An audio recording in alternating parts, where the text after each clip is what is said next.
Imagine paying for a 5G lifestyle and getting a 2G reality. Hi guys, my name is SCN and this is Tech Talk, the headlines.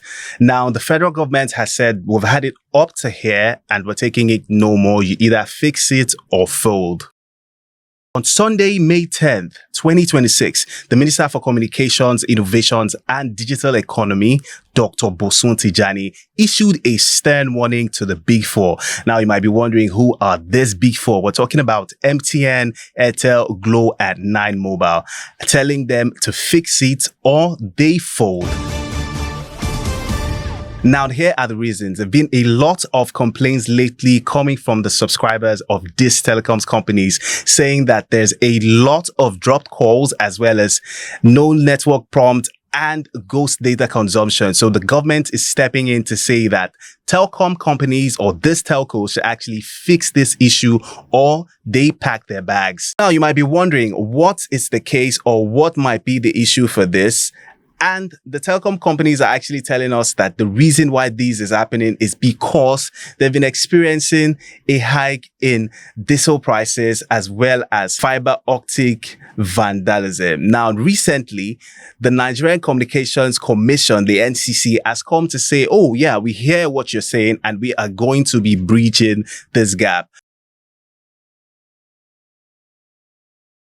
So now with all the complaints, the federal government has said, okay, we've heard you and we're going to be stepping in. Now, recently, the federal government gave a 50% tariff adjustment to these telco companies just to make sure they can actually charge more and stay profitable.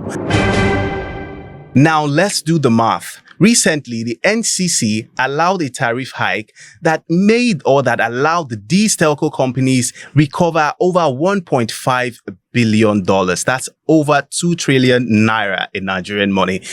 And, they're actually saying it is simple. What the government is actually saying is, we are having a service level agreement with you as well as with the nation that we have actually given you money or we've actually allowed you to charge more so you can stay profitable. But what we're actually wanting or what we actually need is for you to provide the services that we have paid you for. Easy and simple. Now the NCC are moving beyond mere fines. They're implementing a no compensation framework. This actually means that, if you're in the local government and you're trying to make a call and you're experiencing a down in the network, it actually means that any of these telecom companies that you're using would actually pay you or would refund your money instantly without you making any complaint whatsoever. Now, here's the twist. The telco companies are actually saying, we hear your complaint and we agree that we now have the money. But the issue here remains that we are unable to get this equipment fast enough due to Forex volatility. And the government is actually saying, not our problem. We don't care. We're actually giving you money. We just want the service. It's either you fix this or you fold. A refund is cheaper than a new tower. Pick one. Now, the telco companies are in a big fix. They either fix this or tend to be in a regulatory squeeze that could actually affect them and see their regulatory license restricted. Now, on more news, OPay says, thanks for the billions, but no shares for you. So after making Nigerians part of the Wealth family, OPay is actually saying that Nigerians are not invited to the wedding. So this actually is just like, say a child that was raised in a village or a child that was raised in a village decides to go and get married to a foreigner and says the village is not invited. Do you see how hurtful that is? So that's what OPay is actually saying as they are about to launch their initial public offering in the US stock market.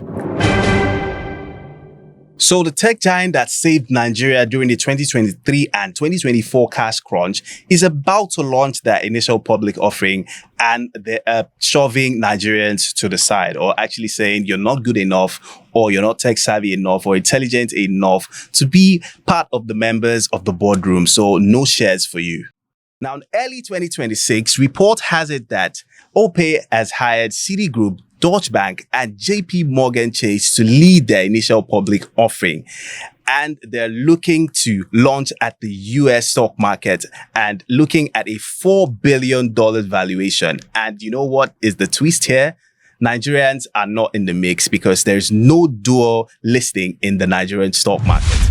Now, OPay gives the silent treatment. Now, with all this going on, OPay has actually held a sealed lip, refusing to give any report whatsoever on, the agitations of Nigerians. It's like they're indirectly telling Nigerians to, clock it. We hear your complaints, but at this time, we are unavailable to speak on this matter. OPay has refused to give a report whatsoever on why we're not listed in the stock market. Now, here is the reason why. Now, OPay is silent, but why? They're silent because the US market offers hard currency liquidity. Now, you'd ask the question, why should this happen? And a lot of Nigerians have been agitated because OPay, that's the goose of Nigerians that built most of their fortune on the backs of market women and street agents, that has over 50 million users and over 2 billion monthly transactions, are actually saying that we're not good enough to share the shares.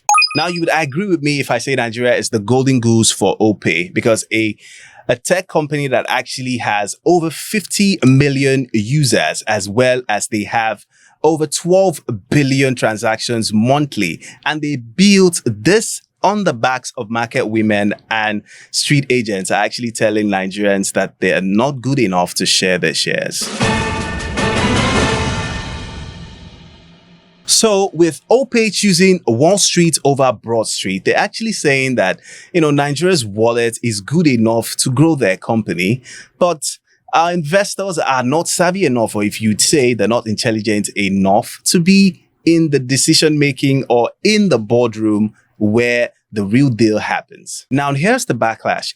If OPay lists exclusively in the US, they risk regulatory side eye.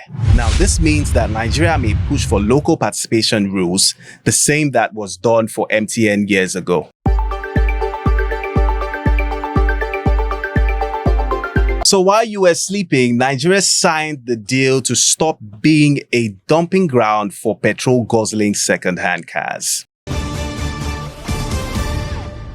On May 8, 2026, a landmark agreement was signed in Shanghai between Launch Design in China and Hybrid Motors in Nigeria.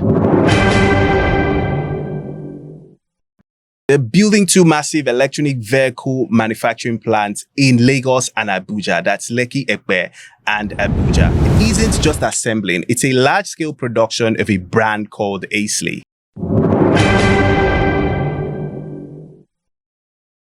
The Nigerian fuel subsidy gone, the cost for PMS is forcing a lot of people to look towards alternatives. The Lagos plant alone is designed to churn out 50,000 units per year. Now, these are specifically designed for Nigerians. Now, if you're thinking about this, you're thinking about rugged suspensions that can actually survive our potholes, as well as, batteries that are strong and long-lasting enough to survive over 40 degrees without exploding.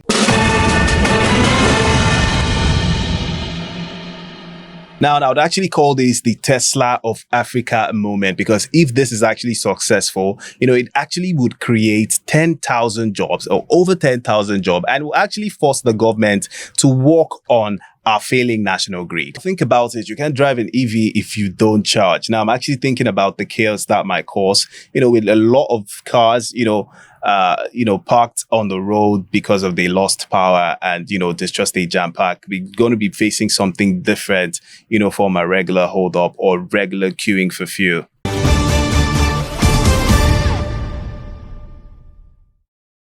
Now, the CEO of Hybrid Motors, Jubril Arogundade, says that the goal is to make EV available for the middle class and not just the elites. Now, here are the summary of the story. Telcos under fire to fix it or fold. OPay says we are pushing up, or we're putting up our initial public offering, but Nigerians are not included in the mix. And electric vehicles to be made available for middle class and not just for elites. Now, which of this news do you actually think impacts Nigeria in 2026? Let's have your comment. And that's all we have for you this week on the Headlines and Tech Talk. My name remains SCN until we come your way. Same time next week. It's bye for now.